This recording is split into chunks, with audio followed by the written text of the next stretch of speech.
Hello বন্ধুরা, আসমিনা কিচেনে আপনাদের সবাইকে স্বাগত জানাই। আবারও একটা নতুন রেসিপি নিয়ে চলে এলাম। আজকের রেসিপি গুঁড়ো দুধের পরোটা। পরোটাটা বানানোর জন্য আমি এখানে 3 কাপ ময়দা নিয়ে নিচ্ছি। আপনারা চাইলে আটা দিয়েও বানাতে পারেন। 3 কাপ ময়দা নেওয়া হয়ে গেছে। এবার আমি এতে হাফ টেবিল চামচ লবণ দেব।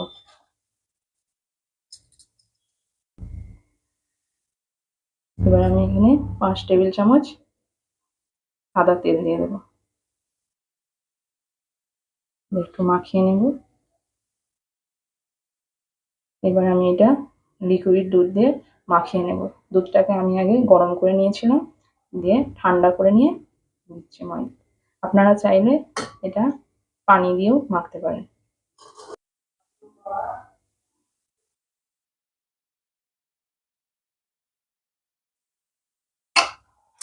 এইভাবে আমি ময়দাটাকে মাখিয়ে নিয়েছি। এবার আমি ময়দাটায় আর একটু সাদা তেল দিয়ে দেব আর একটু মাখিয়ে নেব।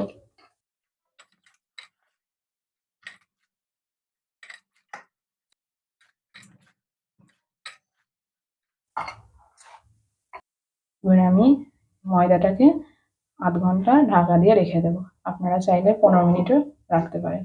এবার আমি এখানে নিয়ে নিয়েছি চিনির গুঁড়ো।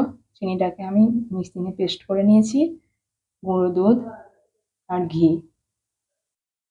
আধ ঘন্টা পরে ফিরে এলাম। দেখুন ময়দাটা কত সুন্দর নরম হয়েছে। এবার আমি এটা বড় বড় সাইজের লেচি কেটে নেব।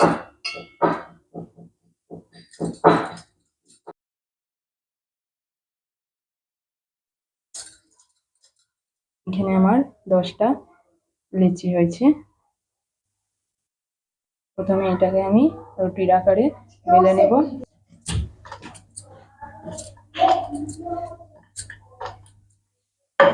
আমি রুটিটা খুব পাতলাও করব না, খুব মোটাও করব না, মিডিয়াম করে বেলে নেব।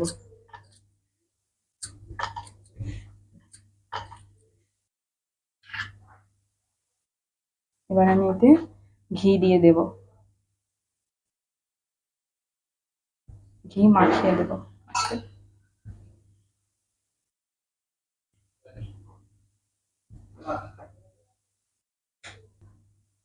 তারপর চিনির গুঁড়ো দিয়ে দেব।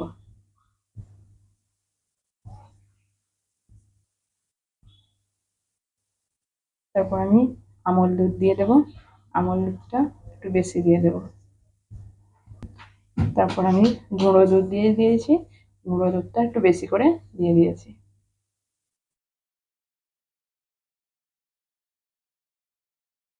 চেপে বানিয়ে নেব।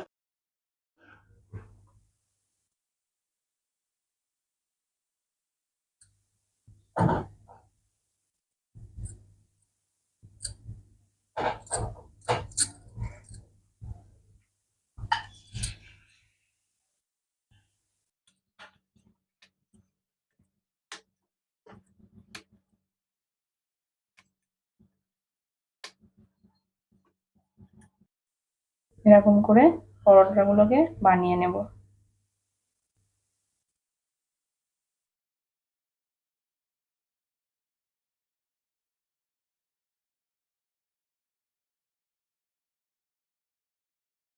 আবার ঘি দিয়ে নেব।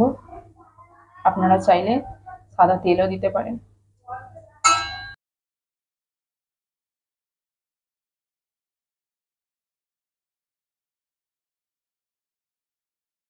ভাবে চারচৌকো আকারে পরোটাগুলো বানিয়ে নেব।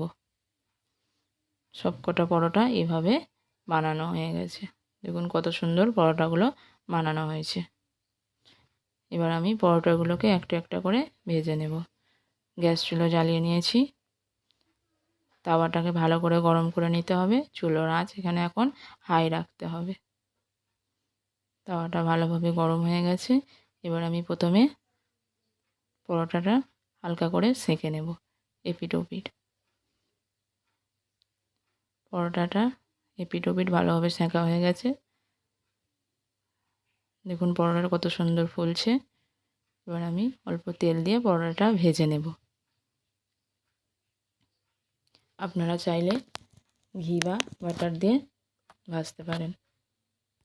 আমি এপিঠ ওপিঠ পরোটাটা এইভাবে আমি সবকটা পরোটা ভেজে নিয়েছি।